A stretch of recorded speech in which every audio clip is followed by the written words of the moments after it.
Hello student, जो बच्चे BBM के धनबाद के हैं और अभी एग्जाम जबरदस्त चल रहा है उन लोगों का एकदम पूरा जोश में तैयारी अच्छी चल रही है। तो हम लोग एक वीडियो डाले हैं वीएससी पेपर का और दूसरा लेक्चर ये है। आज हम लोग कोशिश करेंगे कि 3 से 4 लेक्चर आपको रिकॉर्ड करके दे दे ताकि आप लोगों को मजा आए पूरा और सारा का सारा लेक्चर कंप्लीट कीजिए। कल है संडे और धुआं धुआं करके मंडे को फोड़ देना है। उसके बाद हम लोग एईसी पेपर का भी आपको देंगे, हिंदी का हम लोग उसको भी बना रहे हैं, उसी के पीछे लगे पड़े हैं। तो चलिए सबसे पहले इसको हम लोग कंप्लीट करते हैं। Unit 2 the heritage of India, unity in diversity. Bharat के इतिहास के बारे में, भारत के कल्चर के बारे में इसमें हम लोगों को पढ़ना है। और यूनिटी इन डाइवर्सिटी का मतलब है कि यहाँ अलग अलग धर्म, अलग अलग संप्रदाय, अलग अलग जात पात, अलग खान पान के लोग रहने के बावजूद भी पूरा इंडिया एक है, यूनाइट है। इसी को बोलते हैं यूनिटी इन डाइवर्सिटी। बहुत सारा अलग अलग तरह के लोग रह रहे हैं, अलग अलग तरह के सोच विचार खान पान सब अलग अलग है, फिर भी हम लोग एक साथ है, यही है। अगला क्वेश्चन है, देखिए क्वेश्चन नंबर 1 हम लोग पढ़ रहे हैं यूनिट 2 का। What are values? वैल्यू का मतलब क्या होता है? जीवन जीने का तरीका, जीवन जीने का सिद्धांत। सब व्यक्ति का अपना जीवन जीने का सिद्धांत है। तो वैल्यू ऑफ लाइफ बहुत इंपॉर्टेंट होता है कि आपका लाइफ का क्या वैल्यू है, आपका क्या प्रिंसिपल है जीने का। ठीक है, तो ये लिखा है कि वैल्यू का मतलब होता है प्रिंसिपल ऑफ लाइफ। अब हम यहाँ एक्सप्लेन नहीं करेंगे, सिर्फ फटाफट आंसर बताते जाएंगे। इंडियन वैल्यूज बताओ, भारत का वैल्यू सिस्टम किस पर जोर देता है? तो भारत का वैल्यू सिस्टम बोलता है आध्यात्मिकता और नैतिकता, स्पिरिचुअल और मोरालिटी पर। Basic Indian value is, basic Indian value जो है वो क्या है? मूल भारतीय मूल्य जो है सत्य पर है। सत्य बोलो, सही बोलो। सत्य में जयते का अर्थ होता है सत्य की जीत होती है। उपनिषद किसका भाग है? तो बोलता है उपनिषद इज अ पार्ट ऑफ वेद। उपनिषद किस पर आधारित है? तो उपनिषद जो है वो सोल, आत्मा पर आधारित है, आत्मा के बारे में बताता है। मेन टीचिंग ऑफ उपनिषद, उपनिषद का मुख्य उद्देश्य क्या है? आत्मा और ब्रह्म की एकता को बताता है। उपनिषद बताता है आत्मा और ब्रह्म की एकता को। तत्वत्सम, तत्वत्मसी मीन्स क्या होता है? तत्वमसी का मतलब क्या होता है? तुम वही हो। भक्ति मूवमेंट किस पर जोर देता है? भक्ति मूवमेंट जोर देता है ईश्वर के प्रति भक्ति पर। भक्ति संतों ने क्या सिखाया? समानता और भक्ति। भक्ति संत सिखाने वाले थे समानता और भक्ति। हिंदू धर्म किस पर आधारित है? तो हिंदू धर्म कई शास्त्र हैं, बहुत सारे शास्त्र हैं जिस पर आधारित है। रामायण है, महाभारत है। 4 पुरुषार्थ क्या है? धर्म, अर्थ, काम और मोक्ष। ये 4 पुरुषार्थ है, धर्म, अर्थ, काम और मोक्ष। धर्म का अर्थ क्या होता है? तो धर्म का अर्थ बताइए क्या होगा? केवल धर्म, कर्तव्य और सदाचार, युद्ध, पैसा। तो धर्म का अर्थ होता है कर्तव्य और सदाचार। धर्म का अर्थ, असली धर्म होता है कि आप अपने कर्तव्य को सही से पालन कीजिए और सदाचार को मेंटेन कीजिए। अगला है कर्म का अर्थ क्या होता है? तो कर्म का अर्थ होता है कर्म और उसका परिणाम, जो आप काम करेंगे उसका जो रिजल्ट आएगा उसको कर्म बोले। मोक्ष किसको बोलते हैं? तो मोक्ष का मतलब होता है जन्म और मृत्यु का जो चक्र होता है। जन्म लियो तो मरोगे, मोक्ष तो मिलेगा ही। फाउंडर ऑफ बुद्धिज्म, बौद्ध धर्म के संस्थापक कौन थे? गौतम बुद्ध थे। गौतम बोलता है बौद्ध धर्म कहाँ से स्टार्ट हुआ? भारत से। 4 सत्य, आर्य सत्य किससे संबंधित है? तो 4 आर्य सत्य जो संबंधित है दुख और सुख से, दुख और उसके कारण से। जितने समस्याएं हैं वो दुख और उसके कारण में। अष्टांगिक मार्ग का क्या सिखाता है? तो सही आचरण और अनुशासन सिखाता है अष्टांगिक मार्ग। निर्वाण का अर्थ क्या होता है? निर्वाण का अर्थ होता है दुखों से मुक्ति। दुखों से मुक्ति मतलब निर्वाण। जैन धर्म के संस्थापक कौन थे? महावीर। महावीर कौन थे? 24वें तीर्थंकर थे, इन्होंने जैन धर्म की स्थापना की थी। जैन धर्म किस पर जोर देता है? अहिंसा पर। जैन धर्म का मुख्य सिद्धांत क्या है? तो अहिंसा। अनेकांत, अनेकांतवाद का अर्थ क्या होता है? अनेकांत मतलब होता है सत्य के अनेक दृष्टिकोण है, बहुत सारे ऑप्शन है हमारे पास सत्य के रास्ते पर पहुंचने के लिए। भक्ति आंदोलन ने किसका विरोध किया था? जाति व्यवस्था और रीति रिवाज का विरोध किया था। उपनिषद क्या सिखाते हैं? तो आध्यात्मिक ज्ञान सिखाते हैं। हिंदू धर्म किस में विश्वास करते हैं? तो कर्म और पुनर्जन्म में विश्वास करते हैं। आगे लिखा है कि बौद्ध धर्म किसे अस्वीकार करते हैं? बौद्ध धर्म जो हिंसा को अस्वीकार करते हैं, हिंसा नहीं कर सकते। जैन धर्म किस पर विश्वास करते हैं? तो अत्यधिक अहिंसा और आत्म अनुशासन पर।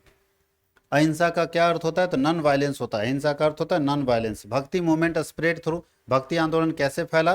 तो गीत और भक्ति से फैला। उपनिषद किस भाषा में लिखा गया? संस्कृत में लिखा गया। बुद्ध को ज्ञान कहाँ प्राप्त हुआ था? तो बोध गया में। महावीर का निर्वाण मतलब उनको अपने कष्टों से मुक्ति कब मिली थी? पावापुरी में। पावापुरी इसलिए फेमस है। हिंदू धर्म के ग्रंथ कौन है? तो वेद है, उपनिषद है।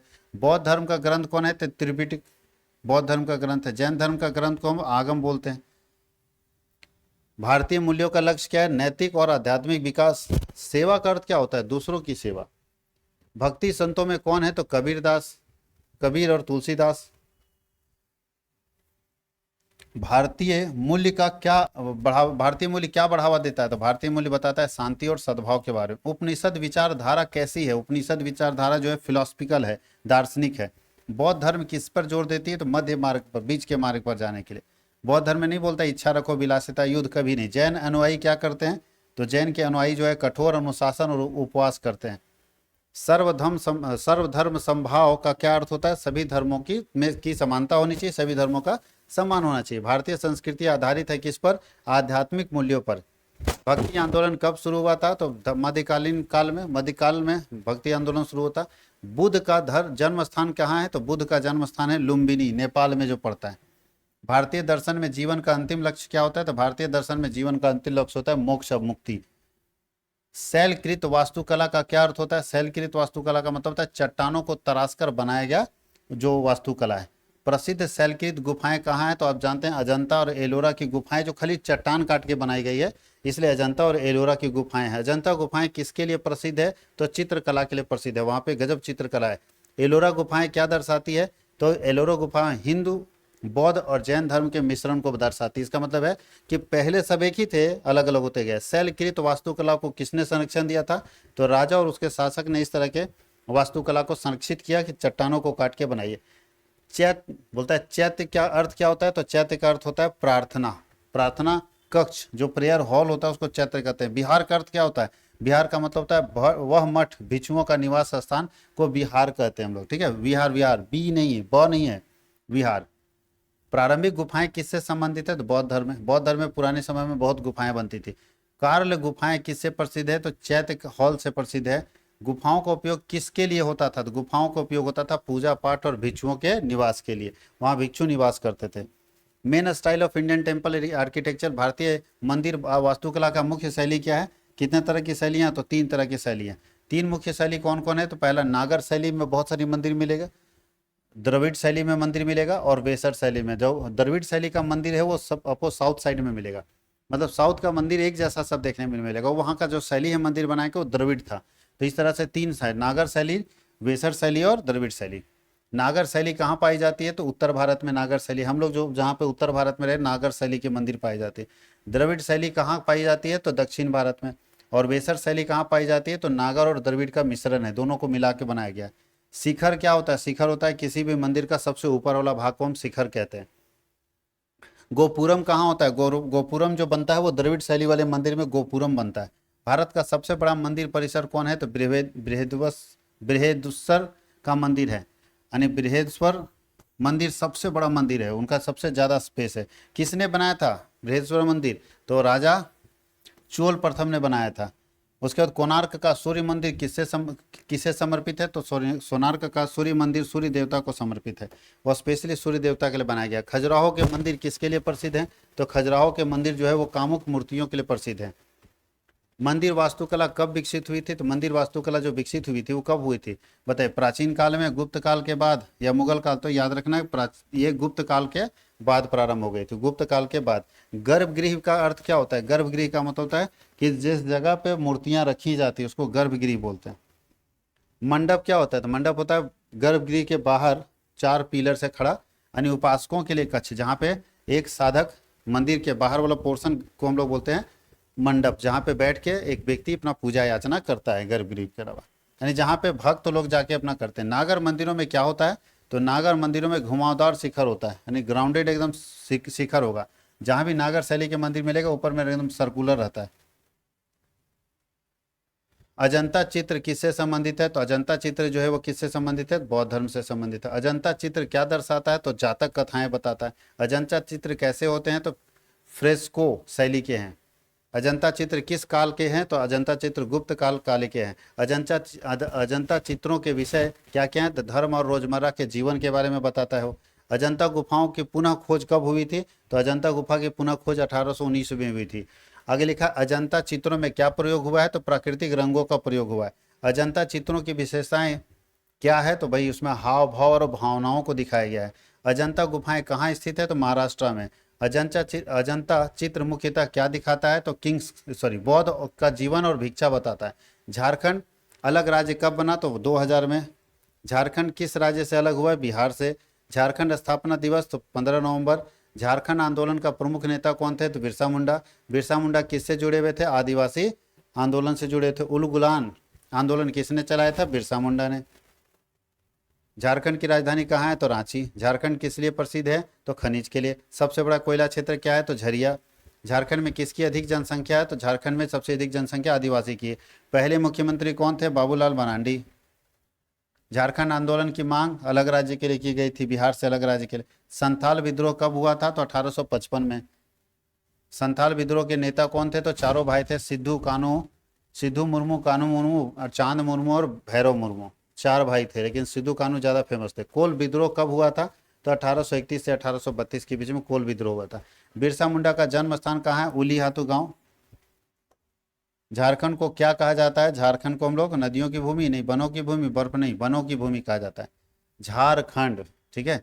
मुख्य जनजाति कौन कौन है झारखंड में? तो मुंडा मिलेगा, संथाल मिलेगा, उरांव मिलेगा। सबसे ज्यादा जनजाति मुंडा, संथाल और उरांव है। औद्योगिक शहर झारखंड का कौन है? तो औद्योगिक शहर सबसे पुराना शहर जमशेदपुर है। जमशेदपुर को हम लोग इंडस्ट्रियल एरिया बोलते हैं, याद रखिएगा, सबसे पुराना। झारखंड मूवमेंट जो है आंदोलन कब तेज हुआ था? तो 1970 से 1980 के बीच में।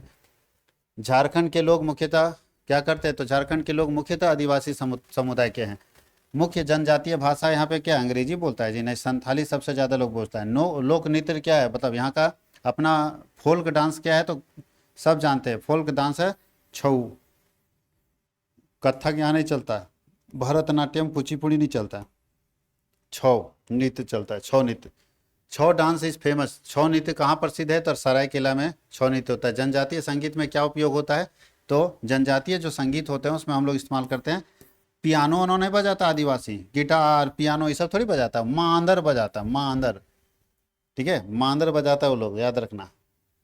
वहाँ गिटार बजाएगा जी। फेमस म्यूजिकल इंस्ट्रूमेंट क्या होता है? प्रसिद्ध वाद्य यंत्र क्या है? अभी तो पता है, मांदर बजाता है। आदिवासी संप्रदाय जो है वो मांदर बजाता है। कोई पियानो नहीं है उसके पास और गिटार नहीं है, गिटार बजाता है। जो भी गाना गाएगा, जो भी गीत, अब कर्मा में गिटार बजाएंगे, वहाँ मांदर चलता है। अनदर इंस्ट्रूमेंट, अन्य और क्या वाद्य यंत्र है?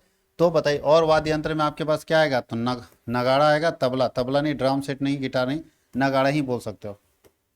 हुंडरू फॉल्स क्या है? तो भैया झरना है। कहाँ पे है? तो रांची में है। वैद्यनाथ धाम किसके लिए प्रसिद्ध है? तो भगवान शिव का 12 ज्योतिर्लिंग में से एक ज्योतिर्लिंग है, जो कि कहाँ है? देवघर में है। नेतरहाट किस नाम से जाना जाता है? हिल स्टेशन के नाम से जाना जाता है। जनजातीय त्योहार कौन है? तो सरहुल है, कर्मा है। सरहुल क्या दर्शाता है? प्रकृति से प्रेम, लोगों का प्रकृति पूजा बताता है कि प्रकृति से प्रेम करते हैं यहाँ के लोग। Karma dance is related, Karma नृत्य किससे जुड़े हुआ है? कर्मा जो है वृक्ष पूजा से जुड़ा हुआ है। कर्मा नृत्य में हम लोग क्या करते हैं? वृक्ष की पूजा करते हैं। कर्मा एक वृक्ष है, कर्म उसकी डाली की पूजा करते हैं। झारखंड साहित्य में क्या शामिल है? तो झारखंड साहित्य में लोक कथाएं और लोकगीत शामिल है। जनजातीय संस्कृति किस पर जोर देती है? तो प्रकृति और सामुदायिक जीवन पर जोर देती है।